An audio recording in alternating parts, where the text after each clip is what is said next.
राम राम महाराज, गलती हो गई हो तो माफ कर देना। थोड़ी देर हो गई आने में।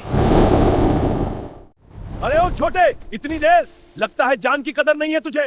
क्या भेज दिया है जंगल ने? एक दाना सा खरगोश मेरे दांतों में भी ना अटके। बहुत समय पहले की बात है। घना हरा भरा जंगल, जहां ऊंचे ऊंचे पेड़ थे, नदियां बहती थीं और हर तरह के जानवर शांति से रहते थे। लेकिन उस जंगल की शांति एक ही जानवर की वजह से हर दिन टूट जाती थी।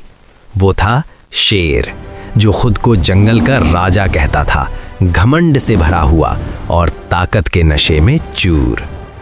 शेर रोज सुबह दहाड़ लगाता और कहता, आज मेरा पेट खाली है, आज कोई एक जानवर खुद चलकर मेरे सामने आएगा।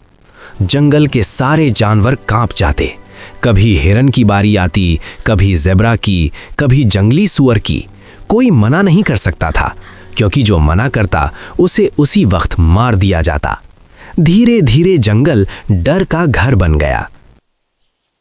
माँ अपने बच्चों को सीने से लगाए रोती थी। बच्चे पूछते, माँ, क्या आज पापा नहीं आएंगे? और माँ के पास कोई जवाब नहीं होता। पेड़ों पर पक्षी भी चुप रहने लगे। नदी की कलकल भी मानो सहम गई हो। एक दिन सारे जानवरों ने जंगल के सबसे पुराने बरगद के नीचे सभा बुलाई। भाइयों, मेरी इतनी ताकत भी शेर के सामने बेकार पड़ जाती है। तो सब उदास थे, क्योंकि ये जंगल सिर्फ जगह नहीं था, ये उनका घर था। अब यही ठीक है, हम ये जंगल छोड़ देंगे और किसी दूसरे जंगल में चले जाएंगे। हम भाग तो सकते हैं, लेकिन कब तक? हर जंगल में क्या कोई शेर नहीं मिलेगा? अगर आज नहीं गए तो कल मर जाएंगे। सबने सिर झुका लिया। निर्णय हुआ, हम ये जंगल छोड़ देंगे। कुछ रोने लगे, कुछ चुपचाप धरती को देखने लगे। तभी भीड़ से एक छोटा सा खरगोश बाहर आया। उसकी आंखों में डर नहीं था, बल्कि चमक थी। उसने धीमी लेकिन पक्की आवाज में कहा, हम जंगल छोड़कर क्यों जाएं? सब हैरान रह गए। खरगोश बोला, ये जंगल हमारी माँ है, हम इसे कैसे छोड़ दें?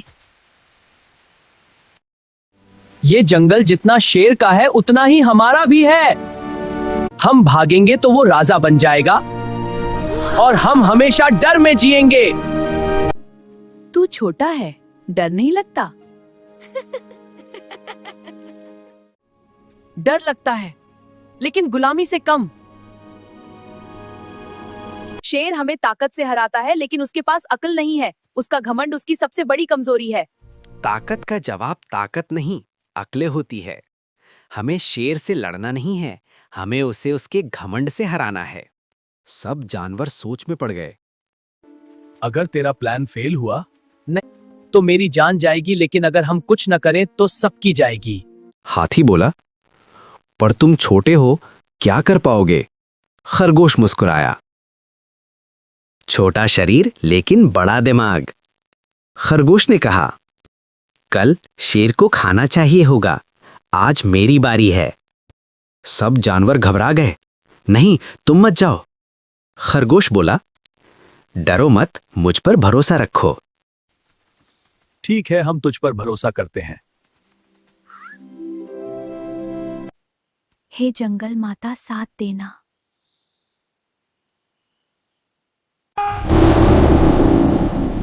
आज कौन आएगा? राम राम महाराज, गलती हो गई हो तो माफ कर देना। थोड़ी देर हो गई आने में। अरे ओ छोटे, इतनी देर? लगता है जान की कदर नहीं है तुझे। और ये क्या भेज दिया है जंगल ने? अरे, आज जंगल में बड़े बड़े जानवर मर गए क्या? महाराज, हम 4 जने चले थे, पर रास्ते में आफत आ गई। कौन सी आफत? साफ साफ बोल। महाराज, रास्ते में एक और शेर मिल गया। महाराज, उसने हमारे 3 साथियों को पल भर में दबोच लिया। बोला, अपने राजा को बोल देना, अगर दम है तो सामने आए। उसकी ऐसी हिम्मत! नाम बता उसका। नाम तो नहीं बताया महाराज, पर सीना चौड़ा करके खुद को राजा बता रहा था। महाराज, वो भी यही बोल रहा था, वो बोला जिस जंगल में मैं खड़ा हूँ वहाँ दूसरा राजा कैसे रह सकता है। अरे आज उसी की खैर नहीं, चल अभी दिखा मुझे वो। जी महाराज। महाराज यही है उसकी ठिकाना। अरे कोई दिख नहीं रहा। बस महाराज, अब आपका घमंड खुद आपसे लड़ेगा। ओए कौन है तू जो खुद को राजा कहता है? ओए कौन है तू जो खुद को राजा कहता है? मेरे सामने आंख उठाने की हिम्मत? नाम बता अपना। आज या तो तू रहेगा या मैं। महाराज संभल के, वो बहुत चालाक है। याद रखना भाइयों, ताकत से ज्यादा अक्ल काम आती है, और जो खुद को सबसे बड़ा समझ ले वो ही सबसे पहले गिरता है।